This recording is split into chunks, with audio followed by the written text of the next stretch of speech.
Bonjour, nous sommes en 2022 dans le site de l'Institut Docteur Angélique, un institut privé de philosophie et de théologie sur Internet qui a été fondé avec l'abbé Ganti, le vicaire épiscopal du diocèse de Namur. Bonjour, nous sommes en 2022, nous sommes dans le site de l'Institut Docteur Angélique, un institut privé de philosophie et de théologie qui a été fondé en particulier par l'abbé Henri Ganti, le vicaire épiscopal de l'enseignement du diocèse de Namur. J'en suis devenu le recteur et je voudrais ici commencer une nouvelle série en vidéo pour cet institut, une série qui se penchera sur les apports de théologie que peuvent donner cette nouvelle thèse, cette nouvelle hypothèse qui a été émise par le pape Benoît XVI dans Spe Salvi au numéro 47, c'est son encyclique, à savoir le retour du Christ dans sa gloire, se passe-t-il aussi à l'heure de notre mort? On sait que depuis le début de l'Église, la foi dans le retour du Christ, il reviendra dans sa gloire, accompagné des saints et des anges pour juger les vivants et les morts, est dans le credo. Il l'a toujours été. Mais systématiquement, au début de l'Église, on l'a compris comme un événement qui se produirait à la fin du monde. Et on ne comprenait pas. Et pourtant, il y avait des textes dans l'Évangile. Il n'y a rien de nouveau là-dedans. Tout est clairement dans l'Évangile qui montrait que ça se passe aussi à la fin de chaque génération et aussi à l'heure de notre mort. On le voit par exemple en Matthieu 24 quand le Seigneur dit « Le retour du Fils de l'homme sera comme l'éclair de l'Orient à l'Occident ». Ça veut dire un événement grandiose, visible, palpable, bruyant comme l'est le tonnerre. En ce jour-là, ajoute Jésus un peu plus loin, 2 hommes seront dans un champ, l'un sera pris, l'autre laissé. 2 femmes seront au lavoir, l'une sera prise, l'autre laissée. C'est évidemment la mort individuelle.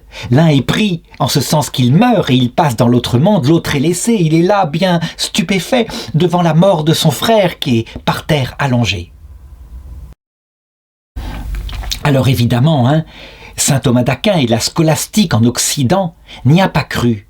Saint Thomas d'Aquin, fondé sur la pensée de saint Augustin, qui elle date du 4e, 5e siècle, a dit que la mort était instantanée et que après la mort, il ne se passait rien, juste le juge qui venait comme juge pour juger, pour attribuer, je dirais, la perdition ou le salut avec peut-être un temps de purgatoire. Avec cette nouvelle hypothèse théologique, on en revient à ce que disait la théologie, par exemple, gaélique, fondée par saint Patrick, continuée par saint Malachie, et qui disait que la mort est un passage. Et évidemment, cette théologie s'est restreinte en Occident parce qu'on a dit elle vient du paganisme avec l'Hadès. L'Hadès, c'est la mort en grec, mais c'est justement le mot qui est utilisé dans l'Évangile pour désigner la mort. L'Hadès, c'est un séjour suivi par, évidemment, ensuite le paradis. Alors évidemment, quand une nouvelle hypothèse comme cela, auquel peu de pères avaient pensé, il y en avait tout de même. Il suffit de regarder par exemple le pape Innocent III. Il n'était certes pas pape, mais tout de même, il avait écrit dans son livre « Tout homme voit le Christ à l'heure de la mort, aussi bien les méchants pour leur propre condamnation que les bons pour leur propre sanctification ». Ça avait été source de conflits théologiques au Moyen-Âge. Par exemple, un hérétique appelé John Wycliffe, un théologien, fut déclaré hérétique parce qu'il disait « À l'heure de la mort, nous avons un moment de claire lumière, de claire vision, de vision béatifique. C'est pas le terme qu'il emploie exactement, mais l'expression théologique parle de vision béatifique. Pour que nous puissions choisir. Il avait été condamné, et ce pour raison très très précise. Ça n'a rien à voir avec l'hypothèse qu'avait émis le pape Innocent III, qui lui parlait de la vision du Christ dans son humanité. Si on avait un moment de vision béatifique à l'heure de la mort, on serait tous happés, notre liberté serait stupéfaite par la vision de Dieu. Qui peut refuser l'essence même de la béatitude qu'est Dieu et qui correspond à notre âme? Il faut donc pouvoir le refuser avant de le voir face à face. Donc on le voit, ceci a été objet de débats théologiques et, à un moment donné, lorsque sainte Faustine émit cette même hypothèse, pas en parlant directement du retour du Christ, mais d'une grande lumière, à l'heure de la mort vue comme un passage, une lumière magnifique qui fait que, devant elle, on se convertissait, et que, par contre, il arrivait que des hommes, objectivement, lucidement, sans aucune faiblesse, méprisent ce salut, et donc commettent le blasphème contre l'Esprit Saint, soit conduit dans l'enfer éternel. Eh bien, ce propos-là, qui ne correspondait pas à la scolastique, avait été condamné. Elle avait été mise à l'index par le cardinal Ottaviani dans les années 60. C'était avant le Concile Vatican II. Et le pape régnant était le pape Jean XXIII. Il fallut attendre la venue de Jean-Paul II pour qu'elle soit sortie de l'index, béatifiée, canonisée, et puis que les Polonais demandent même qu'elle soit établie comme docteur de l'Église, tellement ces points-là étaient centrales. Pourtant, elle reste pour le moment une hypothèse. Le pape Benoît XVI, évidemment, n'en fait pas un dogme. D'autre part, le passage dans le catéchisme de l'Église catholique qui parle de la descente du Christ aux enfers et qui dit « Tout ceci se réalise à chaque temps et à chaque lieu ». Tout cela n'est pas assez précis pour en faire non plus un dogme solennel. Le catéchisme, d'ailleurs, n'est pas le magistère solennel. Alors, je voudrais aborder dans cette série toute une série de conséquences, toute une série de points théologiques que cette thèse permet d'éclairer. Mais véritablement, c'est comme si on mettait la pièce d'un puzzle, ou plutôt la clé de voûte de cette espèce de fenêtre de l'art gothique, ici, la pierre au sommet, et tout d'un coup, tout prend sens, plus rien ne s'écroule, comme si tous les repères de la foi qui avaient été déclarés depuis le début de l'Église prenaient leur juste place. Les repères de la foi se trouvent non seulement dans l'écriture, dans la tradition, mais aussi quand ils sont confirmés par le magistère, donc les papes, les conciles unis au pape, alors on a la plénitude de la certitude. Et donc je voudrais aborder aujourd'hui, pour commencer cette série, un point qui a beaucoup étonné et même inquiété, à savoir pourquoi Jésus-Christ, pourquoi Dieu parle-t-il en parabole? Pourquoi disaient les apôtres à Jésus? Pourquoi est-ce qu'on ne comprend pas? Pourquoi tu racontes des histoires comme ça?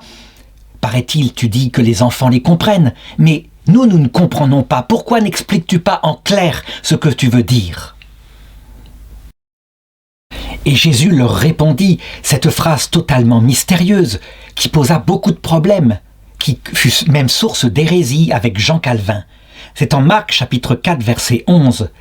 Et Jésus leur répondit, « À vous le mystère du royaume de Dieu a été donné, mais à ceux-là qui sont dehors, tout arrive en parabole, afin qu'ils aient beau regarder et ils ne voient pas, qu'ils aient beau entendre et ils ne comprennent pas, de peur qu'ils ne se convertissent et qu'ils ne soient pardonnés. » Et dans le parallèle, en Saint Matthieu, il est dit « Et moi je les aurais sauvés ».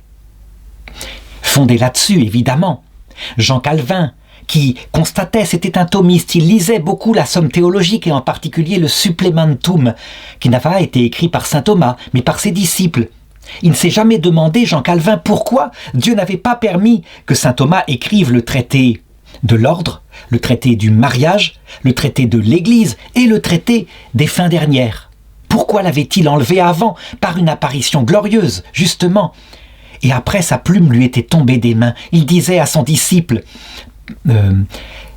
son secrétaire, il lui disait « Je ne peux plus rien écrire, frère Réginald.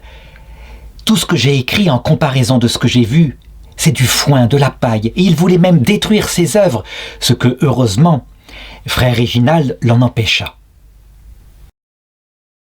N'empêche que Jean Calvin, après la réforme luthérienne, qui était un logicien extrêmement précis, carré, de formation thomiste, eh bien, il en conclut la chose suivante.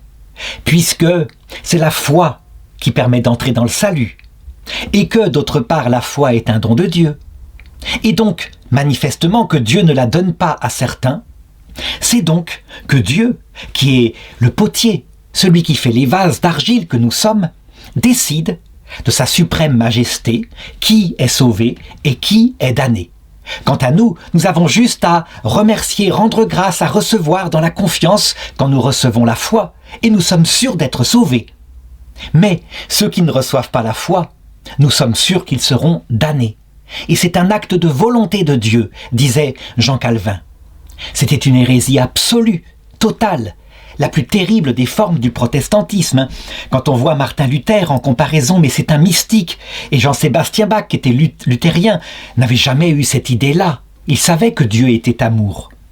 La théologie de Jean Calvin, elle détruit la raison même de sa passion. Tout devient illogique. Pourquoi mourir sur la croix en priant pour des pauvres pécheurs, en donnant sa vie pour ceux qui l'insultent, si c'est pour après décider arbitrairement en ne donnant pas la foi que quelqu'un va se damner ou au contraire se sauver? Jean Calvin répond: Dieu, qui est au-delà de toute science, sait que de toute façon il se serait damné. Bizarre, étonnant, pour une alliance qui implique la liberté. Donc ça n'allait pas du tout. N'empêche que, depuis des siècles, face à des textes comme cela, eh bien, l'Église catholique restait sans réponse. Elle ne pouvait presque pas traiter de ça, donc quand elle le lisait, à la messe par exemple, on passait outre, on n'expliquait pas, on n'osait pas trop expliquer. Il y avait quelque chose qui était bizarre. Et d'autres textes du même genre, par exemple, quand saint Paul dit en 2 Thessaloniciens chapitre 2 verset 11, « Voilà pourquoi Dieu leur envoie, donc il parle des méchants, une influence qui les égare, qui les pousse à croire aux mensonges, en sorte que soient condamnés tous ceux qui auront refusé de croire la vérité et pris le parti du mal. » Il y a quelque chose, là encore, qui ne semble pas logique. Dieu enverrait une influence qui égare. Certains ont dit, mais ce texte veut dire non, c'est l'âme de la personne qui s'égare elle-même, c'est une façon de parler. Mais le problème, c'est que ce n'est pas la première fois dans l'Écriture, il faudrait presque éjecter 80% de l'Ancien Testament où on voit sans arrêt des actions comme cela. Par exemple, Dieu endurcit le cœur du Pharaon, ou alors Dieu dit à Adam et Ève, parce que tu as fait cela, je te condamne à enfanter dans la douleur, etc., etc. Alors, eh bien, maintenant, appliquons. D'abord, comparons ce que les pauvres théologiens occidentaux pouvaient faire avec le supplementum à la somme de saint Thomas d'Aquin ou la pensée de saint Augustin sur la mort comme un coup près. Et tout ce qui arrive après ce coup près, sans la vie sanctifiante, la vie dans le cœur à cœur fondée sur la foi. Ce n'est pas une charité implicite qui est demandée, c'est une théologie, un essai du XXe siècle, non. Le Concile de Trente le précise bien, c'est une vie intime et réciproque, lucide, comme un mariage, comme quand on est fiancé finalement. Il faut donc avoir la foi, connaître son bien-aimé, et sur cette foi va s'épanouir la charité, qui est un amour réciproque avec l'Esprit Saint qui habite en son cœur. C'est une vie nouvelle, dit Jésus à Nicodème. Donc, dans la pensée scolastique, si la mort est un coup près, eh bien, logiquement, on est un peu embêté. Et surtout, on est obligé de dire que parce que des gens n'ont jamais entendu parler de l'Évangile, parce qu'ils meurent comme ça brutalement, parce que des bébés, on a négligé de les baptiser, donc ils sont sous le choix d'Adam et Ève, eh bien, ils sont damnés pour l'éternité. Après la mort, il n'y a pas de conversion. C'était un dogme d'ailleurs que saint Thomas ne connaissait pas, mais qui a été confirmé, proclamé par le pape Benoît XII. Aussitôt après la mort, tout homme trouvé sans la grâce est conduit en enfer. C'était absolument terrible, un vrai piège pour l'âme, ce qui fait qu'on n'arrivait pas à aimer Dieu tendrement, simplement, comme vraiment quelqu'un de bon. Il avait une double personnalité. Pourtant, il nous disait, vous verrez, tous les assoiffés de justice seront rassasiés. Il fallait faire un acte de foi, mais beaucoup, au cours de l'histoire de l'Église, après, s'étant fondé sur la somme théologique de saint Thomas d'Aquin, était obligé, en conséquence, de tomber dans une théologie, soit de Calvin, soit chez les catholiques, de Jansénius, donc du jansénisme. Le jansénisme, c'est pareil, c'est logique. S'il est vrai que les bébés morts sans baptême sont séparés de Dieu pour l'éternité, s'il est vrai que les païens qui n'ont jamais entendu parler de l'Évangile sont séparés de Dieu, donc damnés pour l'éternité, si nous, chrétiens, quand nous commettons un péché et que brutalement nous faisons un infarctus sans avoir eu le temps de se confesser, malgré tous les efforts d'amour que nous aurons faits dans notre vie, la mort vient comme un voleur, nous sommes damnés pour l'éternité. Et si les méchants, ce qui est logique, obstinés, qui juste face au Christ maintiennent leur péché, sont damnés pour l'éternité, mais dans ce cas-là, On ne peut qu'avoir peur de Dieu. C'est un Dieu terrible et arbitraire. D'ailleurs, il y a même une parabole qui le confirme, hein, la parabole des talents. Quand Jésus dit « Tu savais que ton maître est intransigeant et tu as enterré ton talent. » Qu'est-ce que firent les jansénistes? Par peur de Dieu, ils dirent « Nous devons lutter contre tous les péchés en nous avec une féroce ascèse. » Et en plus, parce que nous n'y arrivons pas, nous le constatons, nous tombons souvent. Nous devons nous prosterner devant Dieu dans la totale humilité. Vraiment tout le temps humble, tout le temps repentant. C'est un Dieu terrible. Et donc il disait, en conséquence, nous ne devons jamais nous approcher de l'Eucharistie, ce serait un acte d'arrogance. Vraiment, nous nous prenons pour qui? Et donc nous ne devons pas communier. Nous confesser, mais à quoi ça sert? Puisque nous promettons de ne jamais recommencer, et la première chose que nous ferons dans la semaine, c'est de retomber dans nos travers. Ils avaient bien raison. Et le jansénisme fut la pire des hérésies qui dévora de l'intérieur l'Église catholique. Elle supprimait la confiance en Dieu. C'est un Dieu arbitraire, un Dieu féroce, qui n'est pas mort pour tout le monde, qu'adoraient les jansénistes. Un Dieu qui était finalement Allah, le Dieu terrible, et nous n'étions que serviteurs quand nous étions jansénistes. L'Église a combattu cette hérésie, l'a condamnée, a tout fait pendant des siècles. Elle n'y est pas arrivée. Le Christ lui-même a révélé à Sainte Marguerite Marie son Sacré-Cœur pour montrer que non, il n'est pas comme cela. Il l'a dit par Luisa Picaretta, la plus grande tristesse que j'ai, c'est qu'on croit que je suis dur et méchant. Je n'ai exercé la justice qu'une fois dans ma vie contre les marchands du temple. Le reste du temps, j'étais tout le temps dans la miséricorde. Mais c'était plus fort. Le jansénisme tenait. Il a fallu Sainte Thérèse de l'Enfant Jésus, à la fin du XIXe siècle, pour être la plus grande ennemie du jansénisme par sa confiance en Dieu, son amour tendre. Mais il manquait une clé. La clé, elle est très simple à comprendre. On l'a maintenant, justement, grâce à Sainte Faustine, Luisa Picaretta, le pape Benoît XVI. Si la mort est un passage qui dure, et même parfois un séjour, qu'on appelle l'Hadès, pour ceux qui ne sont pas prêts. Si le chemin qui mène au ciel n'est pas simplement une marche, celle de la terre, mais une échelle, avec des barreaux. Et le deuxième barreau, c'est le passage de la mort, qui peut se transformer en un séjour. Si le troisième barreau, c'est la venue du Christ qui se passe normalement tout de suite après cette vie, sans attendre, en tout cas pour nous chrétiens, tout devient différent. Alors dans ce cas, on peut le dire, Dieu, vraiment, peut utiliser une pastorale, mais pas pour perdre, pour sauver.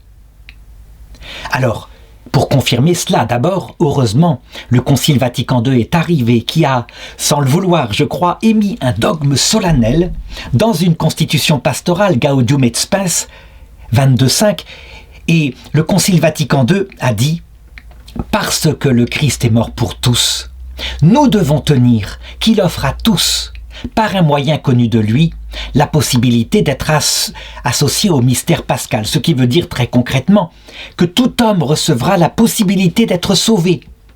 Être sauvé, dans le langage du Concile de Trente, ça veut dire de le connaître, de se mettre à l'aimer, de croire en lui, véritablement, d'entrer dans la charité, dans le cœur à cœur. Pas seulement une préparation au salut. Le texte là de Gaudium et Spes dit, oui, ce sera même donné à ceux des autres religions qui sont quelque part préparés pour le moment, simplement préparés. Donc, si la proposition universelle du salut se fait par le Christ lui-même, accompagné de la Vierge Marie, des saints et des anges à l'heure de notre mort, même pour nous qui l'avons déjà reçu, qui sommes catholiques, parce que nous sommes pleins de préjugés sur le Christ, donc nous en avons besoin aussi. Mais si elle se fait aussi pour les païens de bonne volonté, là, à la rigueur, saint Thomas d'Aquin, dans le De Veritate, a 3 phrases où il dit « oui, peut-être, oh, l'homme de bonne volonté, peut-être que nous devons tenir que Dieu donnerait une prédication par un envoyé du ciel à l'heure de la mort, comme il le fit par exemple pour Corneille, qui se convertit dans les Actes des Apôtres. Donc peut-être, saint Thomas d'Aquin avait un doute sur la damnation des païens. C'est une évidence. Cependant, dans sa théologie, tout de même, avec cette étape de la mort, on ne comprenait pas pourquoi Dieu pouvait envoyer à l'impie une influence de Satan qui l'égarait. Pourquoi Dieu les poussait-il à croire au mensonge? Dans la perspective d'une mort couperet, c'était en fait une orientation vers la damnation. Dans la perspective d'une mort passage, avec éventuellement un Hadès, ça s'appelle une pédagogie. Ça change tout. Tout ce que racontent les textes, y compris quand Jésus-Christ parle en parabole, ne sert pas à damner les méchants ou les gens au cœur dur, mais simplement à les faire passer par une pédagogie qui n'est pas celle de la croix de Jésus, celle qui est lucide, celle qui nous est donnée normalement à nous chrétiens, mais parce que le Christ s'adapte comme bon berger à chacune de ses brebis, certaines au cœur dur passeront par la pédagogie des mauvais larrons, donc de celui qui est crucifié à sa gauche, et qui consiste à le livrer à sa propre dureté. Par exemple, un homme au cœur dur qui refuse de croire que Jésus-Christ est bon, qui va jusqu'à dire « Mais non, s'il est bon, c'est trop facile, on va être sauvé peinard, ce n'est pas possible. Il faut quand même respecter ceux qui ont fait des efforts toute leur vie d'ascèse pour être sauvés. » Ceux-là qui ont le cœur dur, qui voudraient être comme les ouvriers de la première heure quand ils voient les ouvriers de la dernière heure qui reçoivent le même salaire, ceux-là, eh bien Jésus-Christ acceptent, ils veulent de la justice, ils obtiennent de la justice. Et donc tous les textes de l'Écriture, en parabole, ils vont les lire avec leur cœur. Un cœur dur. Et comme des paraboles dures. Je l'ai vu sans arrêt, des prêtres à tendance janséniste qui s'appuyaient essentiellement sur la parabole des vierges. Elles sont là, elles n'ont pas de lampe, d'huile à leur lampe. Alors, c'est trop tard. Il ne leur en sera pas donné par les autres. C'est une question de justice. Elles sont donc chassées définitivement de la salle des noces. Là, on dirait effectivement un maître sans pitié. Mais eux, ils les interprétaient comme « elles n'ont pas de lampe, quel que soit le motif », à l'instant où tombe la mort, et donc où vient l'époux. Dans la perspective, évidemment, de la mort comme passage où l'on peut se convertir face au Christ, alors ça veut dire autre chose. Ça veut dire qu'en fait, ces vierges-là qui n'ont pas de lampe veulent entrer dans la salle des noces, mais n'aiment pas Jésus. Et je dirais même plus, ne veulent pas l'aimer tel qu'il est. Le blasphème contre l'Esprit Saint. Alors, c'est parce que, je dirais, elles veulent la récompense du paradis, mais elles ne veulent pas les conditions du paradis qui sont un cœur humble et un cœur aimant. Alors elles n'entreront pas.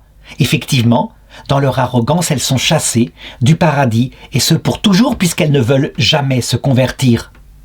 Par contre, celles qui humblement disent « Je veux maintenant t'aimer », alors aussitôt, la lampe, eh bien, elle est en flamme, elle a de l'huile à l'intérieur, puisque la charité est née en elle face au Christ apparu qui est venu les chercher.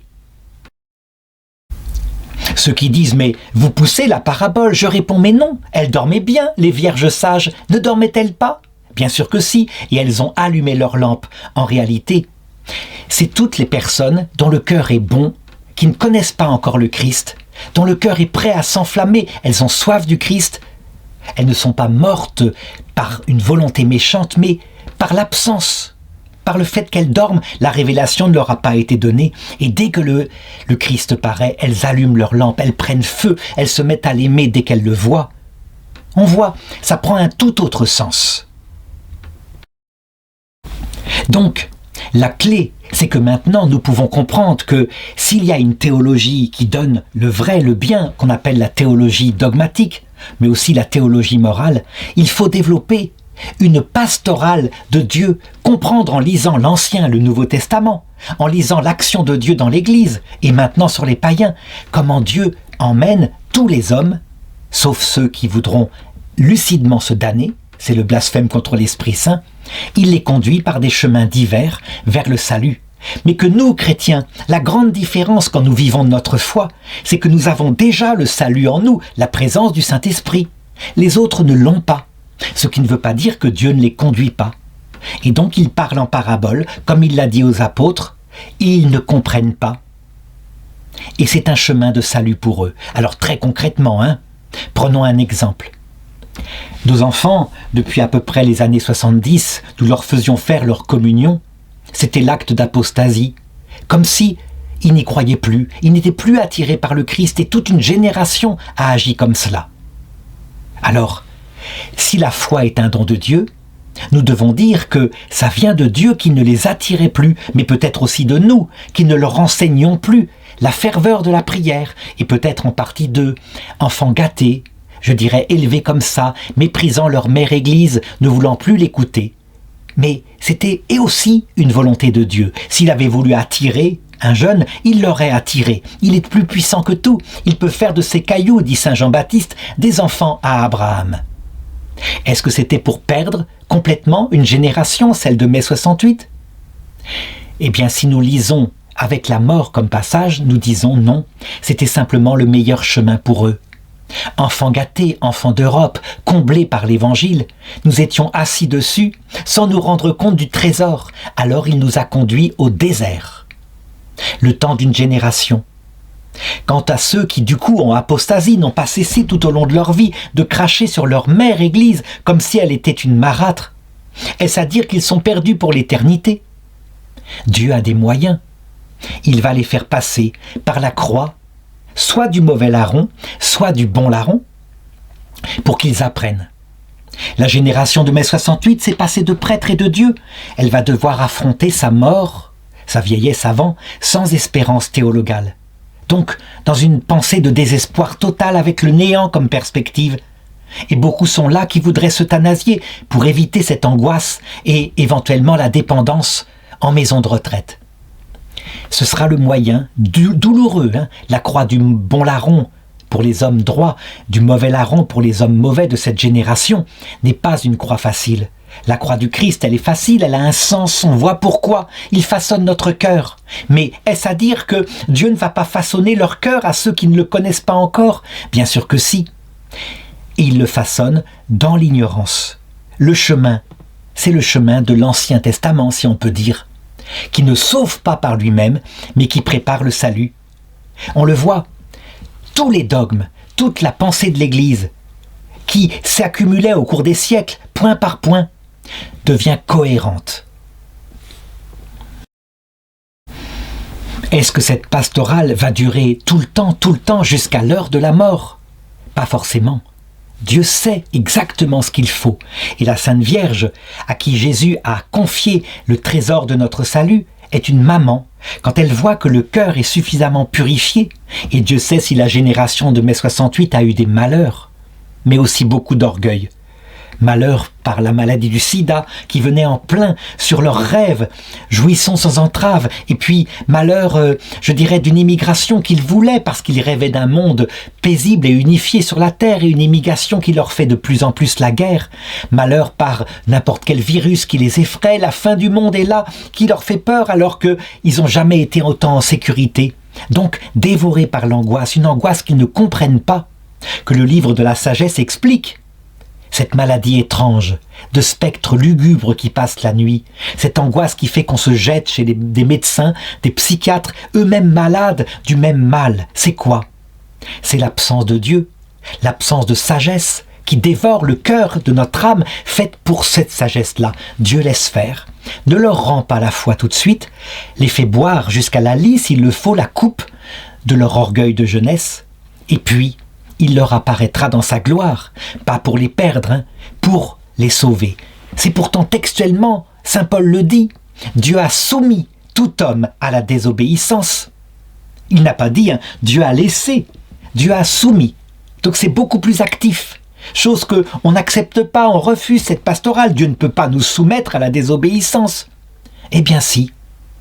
En mettant en nous des faiblesses, en supprimant la lumière de notre esprit, alors on suit les règles de notre âme. Et qu'est-ce qu'on ferait si nous n'avions pas reçu la foi ?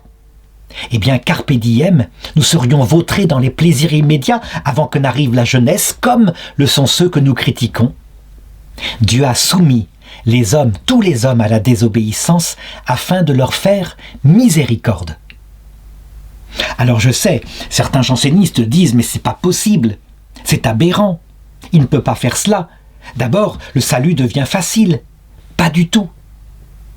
Quand ces gens verront le Christ et se convertiront, et tous ne se convertiront sans doute pas, mais pour ceux qui se convertiront, eh bien ensuite il y aura à réparer tout le mal qu'ils auront fait.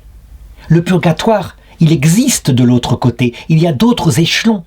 Et donc nous, qui avons la chance d'avoir reçu la foi, plutôt que de critiquer nos pauvres frères qui passent par un autre chemin, ne devrions-nous pas prier pour eux, nous qui avons une croix si légère, pour qu'ils soient soulagés, parce que Dieu les fera passer par le chemin du purgatoire.